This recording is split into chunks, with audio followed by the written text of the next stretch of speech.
ഒരു കാര്യം പൂർണ്ണമായി മനസ്സിലാക്കാതെ ഒരിക്കലും അത് സത്യമെന്നോ കള്ളമെന്നോ നമ്മൾ വിചാരിക്കാൻ പാടില്ല. ഒരിക്കൽ ബാബു ദാമു എന്ന രണ്ട് സുഹൃത്തുക്കൾ ഒരു റെസ്റ്റോറന്റിൽ ഇരിക്കുകയായിരുന്നു. അവർ തമ്മിൽ പല കാര്യങ്ങളും സംസാരിച്ചുകൊണ്ടിരുന്നു. ആ സമയത്ത് വിശന്നു വലഞ്ഞ ഒരു കുട്ടി പുറത്തുനിന്ന് അവരെ നോക്കുകയായിരുന്നു. ആദ്യമൊന്നും അവർ അത് വകവച്ചില്ല. പക്ഷേ ആ കുട്ടിയോട് ബാബുവിന് പാവം തോന്നി. ബാബു പോയി ആ കുട്ടിയോട് എന്ത് വേണം എന്ന് ചോദിച്ചു. ആ കുട്ടി ആഹാരത്തിന് വേണ്ടി കൈനീട്ടി.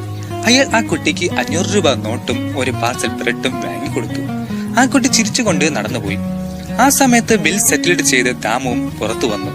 എന്തിനാ ആവശ്യം ഇല്ലാത്തവർക്ക് എല്ലാം പൈസ കൊടുക്കണേ? ദാമു ബാബുവിനോട് ചോദിച്ചു. ഒരു നേരത്തെ ആഹാരം ആ കുട്ടി കഴിച്ചോട്ടെ എന്ന് ബാബു ഉത്തരം പറഞ്ഞു. ദാമു ഒരു പുച്ഛഭാവത്തിൽ ബാബുവിനെ നോക്കി. അവർ വഴിയരികിൽ കൂടി നടക്കാൻ തുടങ്ങി. കുറച്ച് അപ്പുറത്തെ വഴിയരികിൽ ആ കുട്ടിയെ ബാബു വീണ്ടും കണ്ടു. ആ കുട്ടി തന്റെ തളർന്നു കിടക്കുന്ന അമ്മയ്ക്ക് ആഹാരം വാരി കൊടുക്കുകയാണ്.